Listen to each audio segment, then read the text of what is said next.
Praise the lord. ప్రభునామానికి మహిమ కలుగునుగాక. ప్రియ దేవుని బిడ్డలారా, ఈ రోజున సర్వసాధారణంగా మానవుని యొక్క జీవితాన్ని గురించి ఆలోచన చేస్తే నాలో కానీ, మీలో కానీ, మనలో కానీ మన చుట్టూ అనేకమైనటువంటి సమస్యలు ఉంటూ ఉన్నాయి.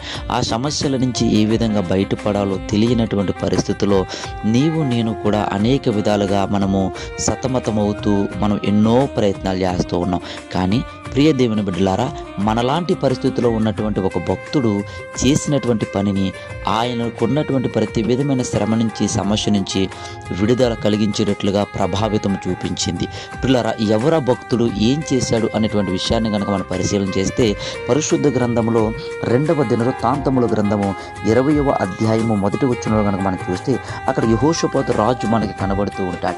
యెహోషాపాతు రాజు యొక్క పరిపాలన కాలంలో పిల్లరా, మోయాబీలు, అమ్మోనీలు, మేయోనీలలో కొందరు దండెత్తి యెహోషాపాతు మీదకి వచ్చారు.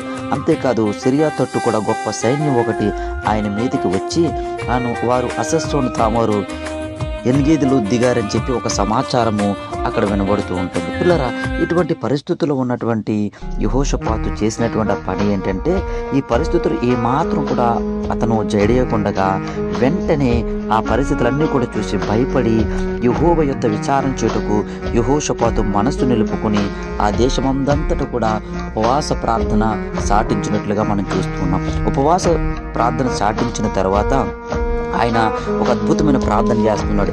దేవుడిని మహిమపరుస్తూ, మా దేవా, నీవు వారికి తీర్పు తీర్చవా?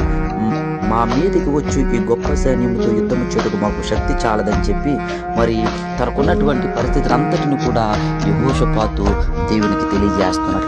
వెంటనే దేవుడు కలుగు చేసుకుని ఒక ఆత్మ ద్వారా అద్భుతమైన కార్యాన్ని ఆ ప్రదేశంలో జరిగించి యుద్ధము యెహోవాదే, మీది కాదన్నట్టుగా ఉన్నటువంటి శత్రు సమూహం అంతటిని కూడా హతమార్చి పిల్లరా వారి నుంచి దూరపరిచి మరలా యెహోషాపాతు పరిపాలన చేస్తున్నటువంటి రాజ్యంలో శాంతిని, సమాధానాన్ని అనుగ్రహించాడు. పిల్లరా, నీ చుట్టూ, నా చుట్టూ అనుకుంటున్నటువంటి యొక్క ఆ భయంకరమైనటువంటి పరిస్థితులన్నీ కూడా మనం జయించాలంటే మన మనసు యెహోవా చెంత అనగా దేవుని చెంత నిలుపుకుని మనము వారంలో ఒక రోజైనా సరే ఉపవాస దినాన్ని ప్రకటించుకుని అనగా మనము ప్రతిష్ఠించుకుని దేవునికి ప్రార్థన చేస్తూ ఉండాలి. మనకున్న పరిస్థితులన్నీ కూడా దేవునికి తెలియచేయాలి. ప్రభా, ఈ పరిస్థితులన్నీ ఎదుర్కోవడానికి నాకు శక్తి చాలా లేదు, ఈ అప్పులన్నీ తీర్చుకోవడానికి నా ధనము సరిపోవట్లేదయ్యా, నా కష్టార్జితం సరిపోవట్లేదు, ఇదిగో ఎదుటి వారిని ప్రభా నేను ప్రేమిస్తున్నాను కానీ వారు నాకు శత్రువులు అవుతున్నారు, వారి మనసును నేను తెలుసుకోలేకపోతున్నాను. అయ్యా, నువ్వు గొప్ప దేవుడు, మంచి దేవుడు అని చెప్పి ఉపవాస ప్రార్థన ద్వారా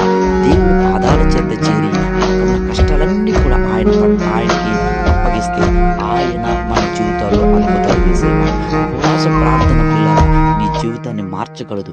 ఉపవాస ప్రార్థన నీ చుట్టూ ఉన్నటువంటి సమస్యలన్నీ కూడా మరి తీసివేసి నీకు సంతోషాన్ని, సమాధానం ఇవ్వగలదు. ఉపవాస ప్రార్థన ద్వారా యుద్ధం నీది కాదు, నీ పక్షాన దేవుడే జరిగించి నీకున్న అననుకూల పరిస్థితులన్నీ కూడా అనుకూలపరిచే దేవుడు మనం ఆరాధన చేస్తున్న దేవుడు. ఈ వాక్యం వింటున్న వారులారా, ఉపవాస ప్రార్థనలు వెనకబడుతున్నారేమో, వారానికి ఒకసారి ఉపవాస ప్రార్థన చేసి మన కష్టాలన్నీ కూడా జయించడానికి అద్భుతమైన అవకాశం ఉంది. కాబట్టి మన మనస్సు నిలుపుకొని ఉపవాస దినాన్ని మన హృదయంలో ప్రతిష్ఠించుకుని ప్రభువుకి మన విన్నపాలన్నీ కూడా తెలియజేద్దాం.